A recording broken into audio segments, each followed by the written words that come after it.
নাজলাতান উখরা, নবী মুহাম্মদ দেখেছেন জিবরিল আমিনকে আরেকবার কোথায়? ইনদা সিদরাতিল মুনতাহা, সিদরাতুল মুনতাহার কাছে। তো নবীজি সেখানে না গেলে দেখলেন কেমনে? এই আয়াত দিয়ে সুস্পষ্ট বোঝা যায় নবীজির সফর সিদরাতুল মুনতাহায় ছিল, তিনি সেখানে সফর করেছেন। এরপরে নবী মুহাম্মদ আর উপরে গেলেন কিনা সেটা আল্লাহর কোরআনে আর আলোচনা নাই।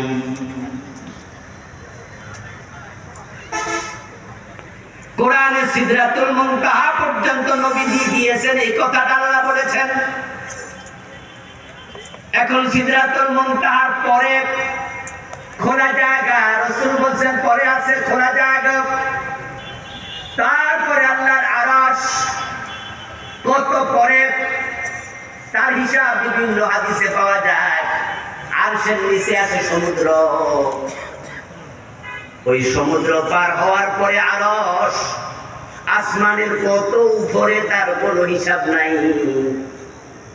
এখন আমার রাসূল সমুদ্র পার হইয়া তারপরে আরশের উপর গেলেন কিনা সে বিষয়ে কোরআনে কোনো আলোচনা নাই।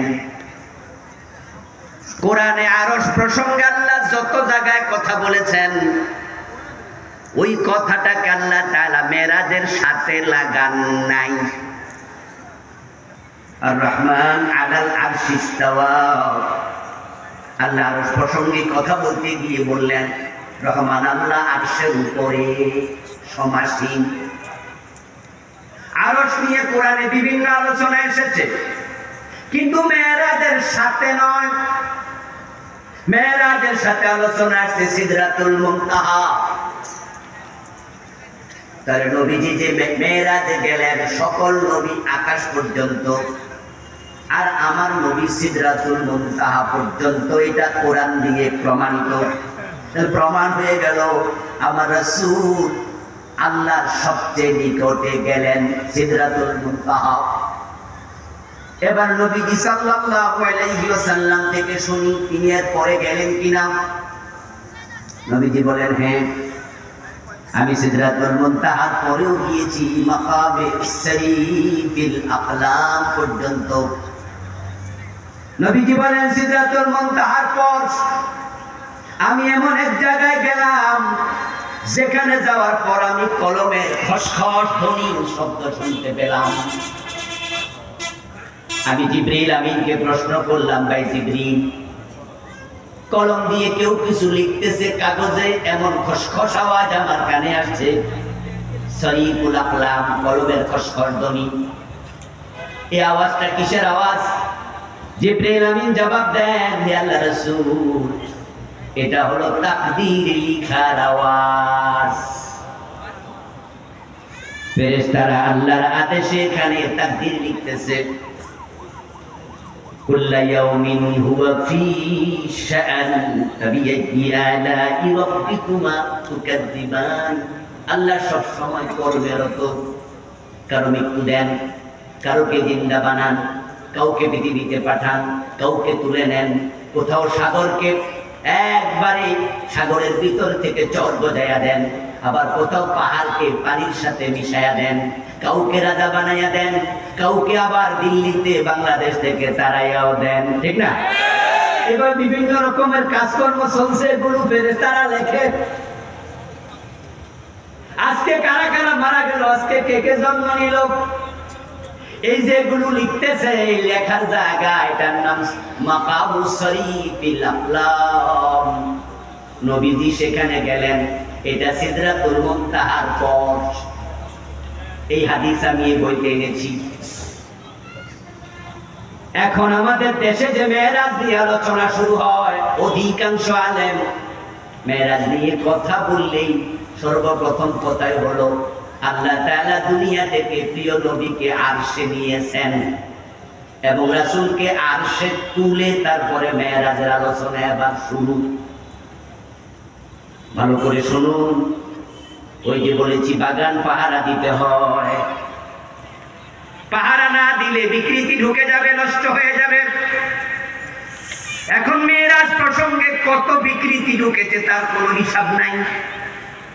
অনেকগুলো বিকৃতি আমি এই বইতে এনেছি, শোনাবো কিছু, যেগুলোর সাথে মেয়েরাজের কোনো সম্পর্কই নাই, কিন্তু আমরা এগুলো বলছি, এগুলোকে মেয়েরাজের প্রতিপাদ্য আলোচ্য বিষয় বানাইছি। অথচ মেয়েরাজ প্রসঙ্গে 50 জনের মতো সাহাবীর হাদিস আছে। এই ছোট্ট বইটাতে আমি 41টা হাদিস আনছি। তাহলে বাজে কথা কেন বলতে হবে? গাল গল্প কেন বানাতে হবে? যেগুলো মেয়েরাজে ঘটে নাই সেটা কেন ঢুকাতে হবে? না বুঝার কারণে, না জানার কারণে আজকে বিকৃত মেয়েরাজের আলোচনা মসজিদে জুমার দিন। এই মেয়েরাজ যেদিন আলোচনা হবে 26শে রজব দিবাগত রাত, সামনে রেখে জুমা হবে বাংলার 3.5 লাখ মসজিদের মাঝে। বলা চলে 90% মসজিদে মেয়েরাজের আলোচনা হবে, কিন্তু সঠিক আলোচনা হবে খুব কম।